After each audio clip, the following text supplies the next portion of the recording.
drum tracks and stuff. And then there was other engineers who, as you said, hated the whole digital realm, and they're, still engineers out there that will only track the tape. It does lose. I mean, the whole tape thing is wholly different because you've got the noise floor and everything, whereas the digital thing's all binary, it's ones and zeros, so you do lose a bit of the feel. But I mean, I don't record anymore, so I don't really like. I like the process. I like the concept of the studio. I hate being stuck in the studio for 16 hours just to get a drum sound.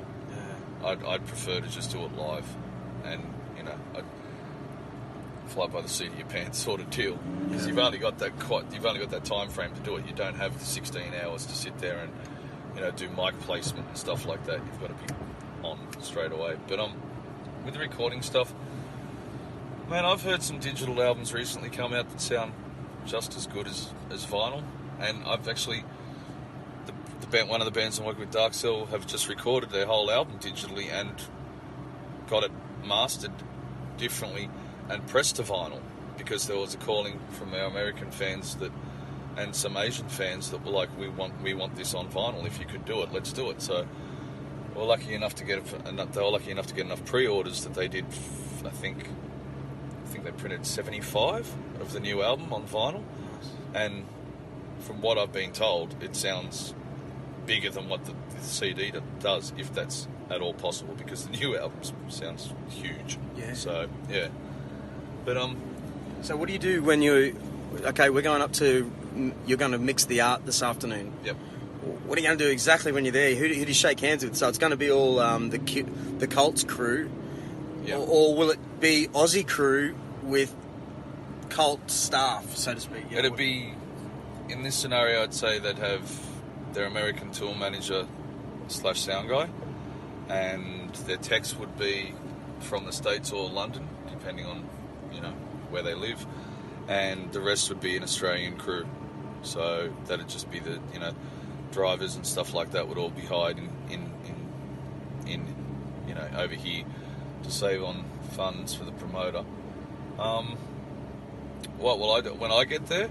I'll see if the band's there first, the band I'm working with, and then I'll go introduce myself to the tour manager, the Colts tour manager, and then their front of house, their sound guy, and sit back, wait for the Colt to finish, and then basically get our stuff on stage, mic it all up, and then do a quick sound check after the meet and greet.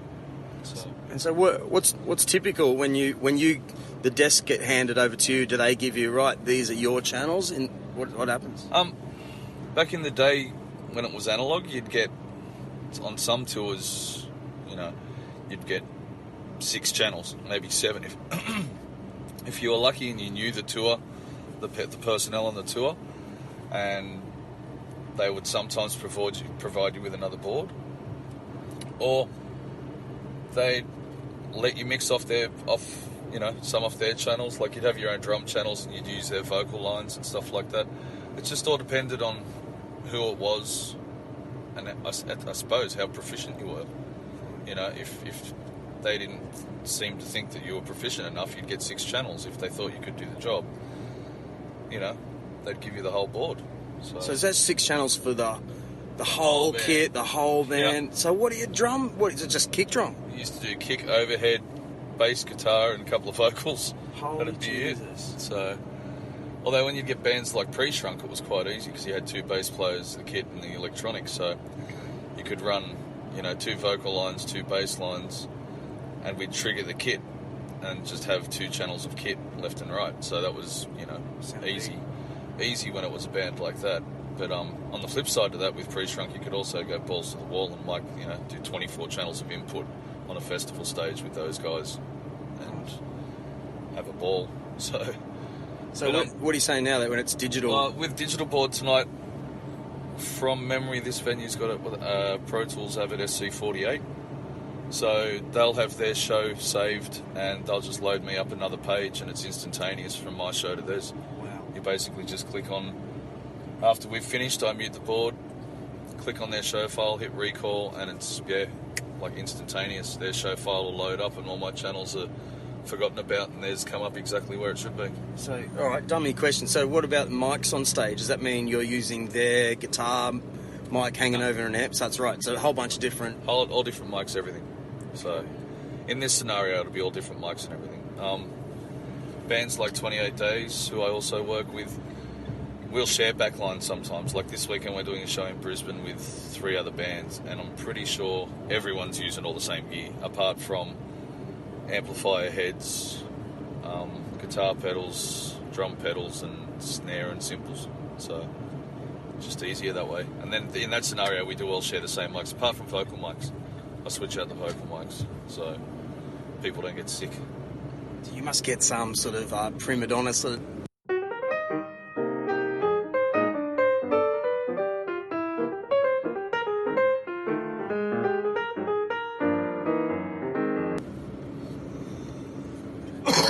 So we're back in it. Where were we? Mics, I think. Yeah, so on the weekend I'll be using all the same stuff. I'll just switch out vocal mics. I think you were asking me about singers, prima donnas. Yeah, well, yeah, not well. Oh, yeah, you know, man. You know what? The last podcast I did with Grant. So we were in 2 bands for 7 years, pretty much when we were kids. Yep. And we had a drummer there, and I've spoken about him so many times. We haven't seen him for... You never met him, actually. It was like Brisbane early on. Yep. But he was like 5 years older than us, and we didn't see him for 20 years. I thought he was actually dead or in jail. Like he actually had been in jail when we first sort of met him.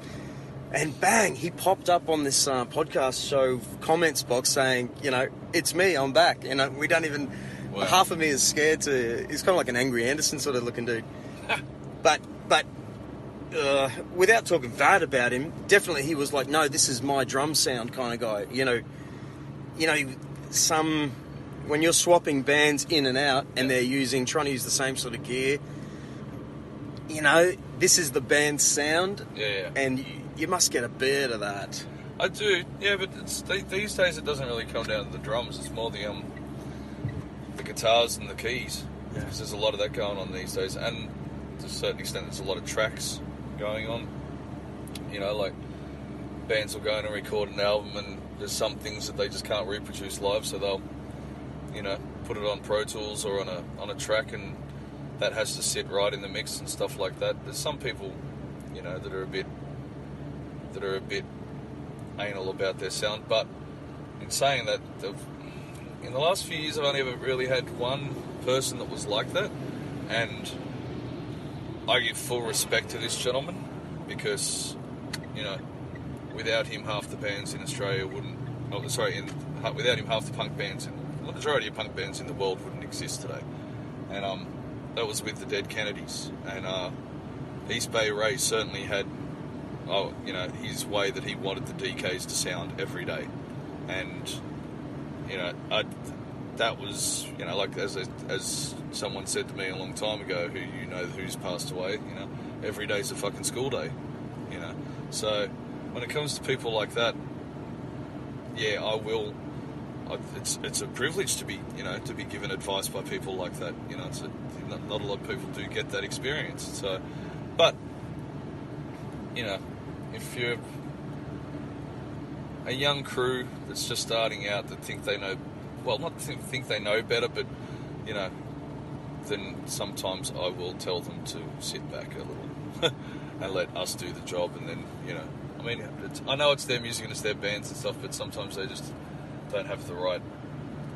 They have a concept of what they want, but they don't know how to achieve it, if that makes any sense. Yeah, and maybe they'll do 5 more years of rocking, and they'll look back and go, oh, it was such a douche. You know, well, it's not the way of the world, actually. Or maybe not even that, maybe just like, oh, shit, you know, like he was right, but maybe, you know, there was something right in what he was saying. But anyway, yeah. But, I mean, as I said, you know, when you get told things like people like that, like I've toured with Helmet, with Paige Hamilton. He's another gentleman, you know, whose Helmet must sound this way, and that's how it is. And you know, like, fair enough. That's why people love Helmet, because no one else sounds like fucking Helmet. You know what I mean? It's like a punch in your face. So, but Yeah, no, I can understand why musicians want it that way, but I wouldn't exactly say they're prima donnas in that respect. Some people can be prima donnas in much other ways, and the people you think would be prima donnas usually aren't, and the ones you think are going to be really nice people are absolute pricks. So Right. it's just weird. I know. Sometimes.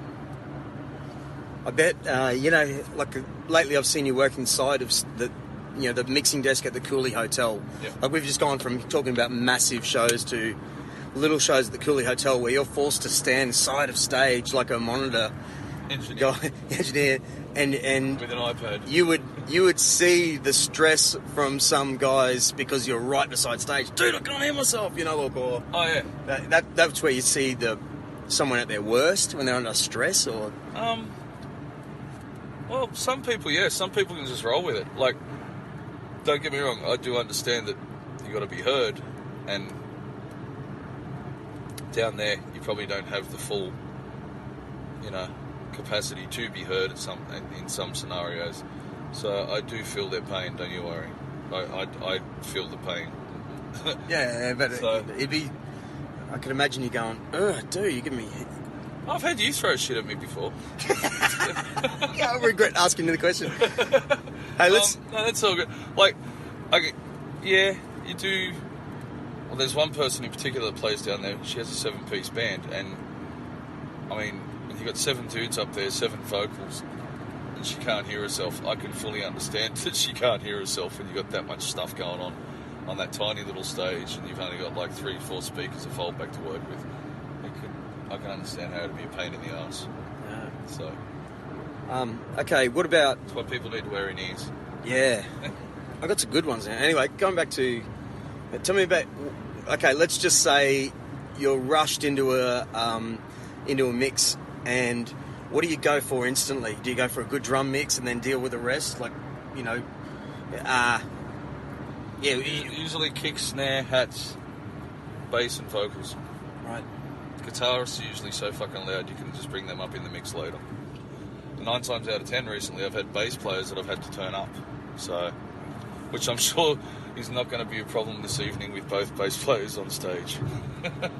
Yeah. I'm sure KJ and Tanag are going to be pretty fucking loud. Yeah, well, Tanag was telling me some interesting stuff on the last one about how they've been doing stuff with Alice in Chains and a lot of their... And about how many bands... what do? I can't remember the word he used. They contain their amps backstage next to the monitor guys, so they're in a... Well, they're in confinement tanks sort of Yeah. deal. Yeah. Yeah, so they've got heads that model like Kempers and Line 6s and stuff like that, which are the new thing that everyone's playing these days. There's just like a solid state amplifier, and they're digital, and you can actually get it with sounds built into it, and you can also model your own guitar sounds into it as well. So a lot of the bands are using that. But I remember back in Sydney when we were all living down there, man, and it was the first one I saw to do it. Like, the whole backline was like Bryan Adams or something. Everything was under the stage. Wow. And then Matchbox 20 were doing it, bands like that. And then, but originally the first person I saw do it was all of the Akadaka stuff. All of Angus's cabs were underneath the stage, Right. mic'd down in there. And the ones that were on stage were just for basically ambient sound for them to sort of hear on stage, like for monitoring. Okay. But the main guitar that was going, like, it was split. The channel was split, So like, but the one that was coming to front of house that everyone hears was in a containment downstairs and mic'd Controlled. up. Yeah, mic'd up down there in a controlled environment, so there would be no spill. There's no wind variance, all that sort of stuff. Like when you just have mics on stage in an outdoor arena, as soon as a gust of wind blows, the guitar's going to sound. If you live 30k down the road, that solo is going to sound awesome. Because the wind just picks it up and just goes with the mic and everything. So, but Well, what would be interesting, and Grant was saying like the Colt, quite old school. So Billy's, it's coming out of his amp. It's cranked through Tanag's monitor, and Ian and I think the drummer have got in-ears. Yep. And so it's sort of, Is that a keyboardist now? Yeah, there is keyboardist. He plays rhythm too. Yeah, right.